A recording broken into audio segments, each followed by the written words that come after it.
What's up, everyone? You know who I am. I'm Jack Slater, the comic outlaw. Check us out on YouTube. If you like us, throw a like our way.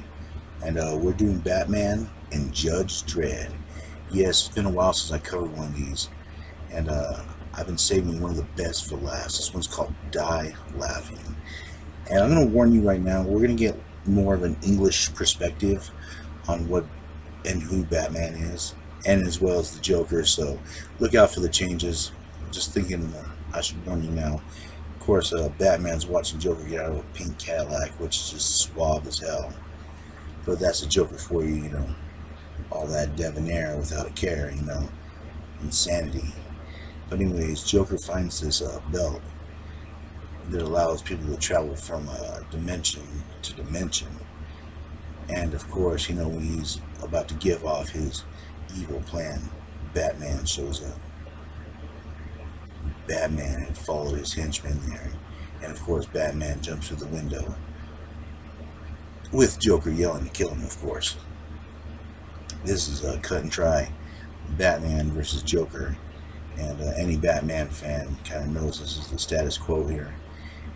And they're going at it, of course, and Batman's doing what Batman does. Joker decides to use the belt, and something strange happens. His body begins to glow with an odd kind of energy, a purplish energy, and he has that big smile on his face, not realizing what's going to happen to him. And with a weird laugh / moan, he disappears, leaving only a gray figure of his body, caught between life and death. Batman, stunned, takes Joker for further examination. Meanwhile, Judge Dredd is doing what Judge Dredd does in Mega City 1. And this is a far future where basically it's a huge city occupying like 6 or 7 states in the East Coast. And they take care of all the citizens there. Right now, there's a news article going on about this pleasure area. And the judges allow these certain areas where they can bend the law or have a free pass from the law in order to give the citizens distractions, considering the horrible work, the lack of work, the lack of food, everything else. And of course, one of these reporters is reporting on Judge Fear, Mortis, Fire, and as well Judge Death, being transferred. And it's sort of funny that he's kind of in high heels and a little dress. I guess that's British humor right there. And as the transport's going, someone with an interesting sense of humor sets off the transport and it falls. And of course, the judges realize they're being ambushed. But this is a man who's played games with the bat, so you know what's going on. And of course, these judges, their souls are imprisoned because they are immortal. So they kind of imprison them in these crystals, thanks to the help of Judge Anderson. She's a side judge. And of course, they're broken out. They make off with the egg-looking crystals. And Judge Dredd is basically wondering what the hell is going on. He finds 2 of the henchmen, which is not good for the henchmen, because Judge Dredd loves to beat a confession out of someone. I love how he just runs that one guy over and just starts shooting. I mean, it's absolutely no mercy for Judge Dredd in certain situations, especially when he's stealing 4 of the biggest killers of all time in 2 dimensions, not 1, but 2. For Judge Dredd, Death and his compadres are from another dimension and murdered the entire planet's population. And of course, Dredd's doing his usual thing, talking to the perp, reaching out to him, having a heart-to-heart to him, with him with his fist. And he goes for the money that he was supposedly paid, and it was all play money, joke money. And there's the Joker, all happy, weird lips kind of suit, juggling around our judges of death with a big grin on his face. And this is just a recipe for all kinds of wonderful disaster. Out of nowhere in Gotham, lightning strikes. His Joker's body is strapped there, being viewed 24 hours a day. It sits there, not moving, not doing anything. It's like his essence, his spirit, everything, even his clothes have been transferred. But out of nowhere, a purple energy starts to move, flicker. A woman appears, and it is Judge Anderson. She's a side judge, and she's partners with Judge Dredd. If you look at the Dredd movie, they have her in it. And Judge Dredd is, of course, interrogating perps, and they make the face of the clown, the Joker. And this basically, they really can't find nothing on the Joker. I mean, Dredd's doing what he can. He can only beat so much out of the guy, he really doesn't know nothing.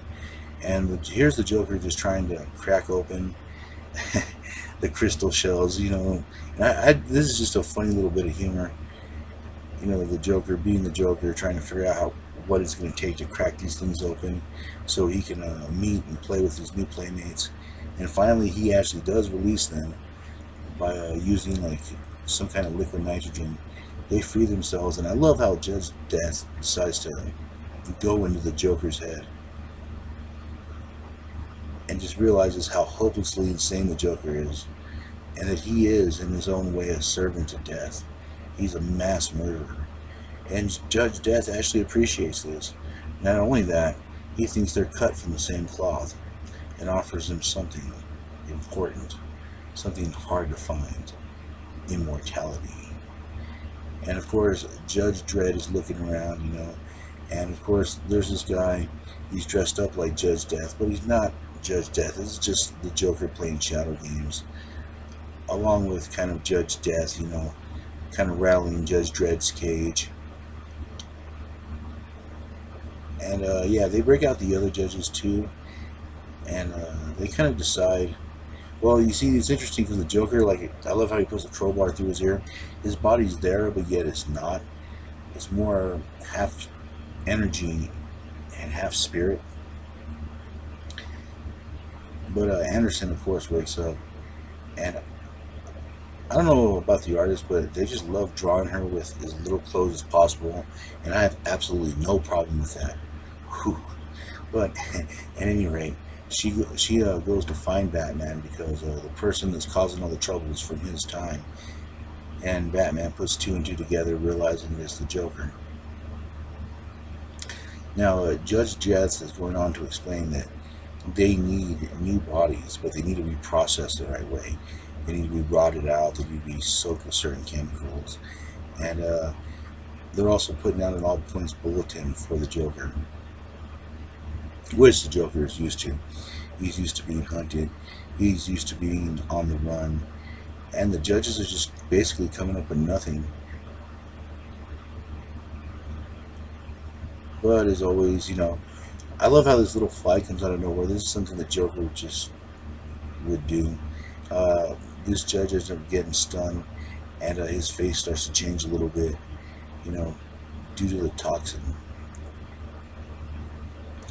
And of course, as Judge Anderson's praying, sleeping, meditating in bra and panties, she gets intruded on by these two judges, and she realizes that they're being controlled by Judge Death.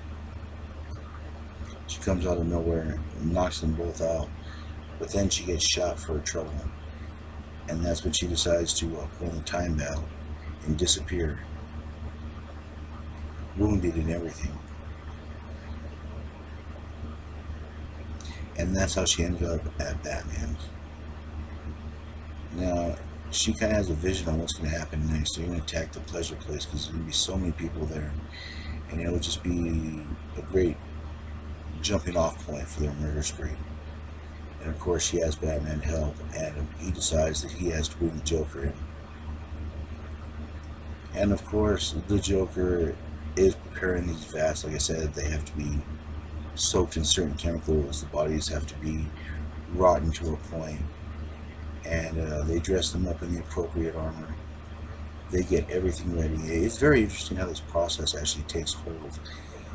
They kill the guys, they throw their bodies in, and with the right mixture and a little bit of alakazam, the judges are reborn. The dark judges, to bring death and destruction once more as they fill these putrefied bodies with life eternal, death eternal, for they have risen to destroy all life. For all life is a crime, and the punishment is death. And Judge Death kills one of the henchmen and tells Joker his opportunity is waiting for him, ready for him.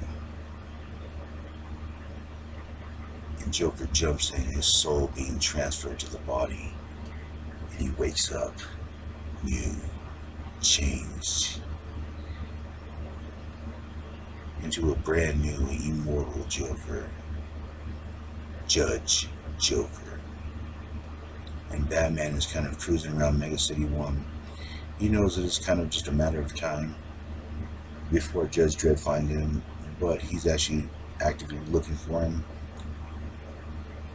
All he has to do is attract the attention of one judge, and pretty much Judge Dredd will appear. So he shows up, and I just love how he just comes out of nowhere and bam, knocks one on his ass. You gotta love Batman sometimes, you know. He has a very subtle touch, and he hates the judges anyways. He thinks they're a bunch of fascists. He personally thinks that about Judge Dredd, and Judge Dredd's not Batman's biggest fan either. He ends up stealing this judge's bike and basically takes him for all he's worth. It's pretty funny how Batman could just come out of nowhere, punk a judge, and just steal his bike. How's he going to explain that to the higher-ups and the other boys? But anyways, this judge is still kind of on the side of the bad guys, and he's trying to throw everyone off in the wrong direction. And I just love that evil grin on his face. It seems like it's half Joker toxin and whatever Judge Death is swinging around. And the pleasure place is about to start. And all the fun's going on. Everyone's fornicating. Everyone's getting buck naked. Everyone's eating, throwing up on each other, drinking. You know, just a fun debauchery that good old Dionysus would be proud of. But as the fun and festivities prepare and go on, they have a little surprise waiting for them. A box marked practical jokes. And I wonder what the joke is going to be. Could it be the joke is going to be death? Well, anyways, Batman shows up in the bike, and the other judges are here to back, well, Dredd up. And I love how Batman just shows up, Dredd. And the other judges are freaking out because they don't know who Batman is. The last time he was here, he was arrested, but it was kind of kept under wraps. And Batman goes to town on a few of the judges, and they manage to overpower him because there's so many of them. And this is, I've explained this before, you know, the numbers game. And I've said that over and over again. But, of course, Dredd kind of beats one of the judges up. Batman joins in, and I guess the fight is on. The fight is definitely on. And I guess these judges are corrupted too. And because there's a lot of that going around, do that Joker toxin, that little flying bug. And Batman kind of has a moment with Judge Dredd. And Dredd knows that Batman's here, so it's nothing good. And Anderson's missing on top of that. So they have to temporarily join forces in order to find Judge Death, as well as the new Judge Joker. What's going to happen? We'll find out the next time. Will all life be a crime? And will the punishment be death? I'll catch you on the flip side.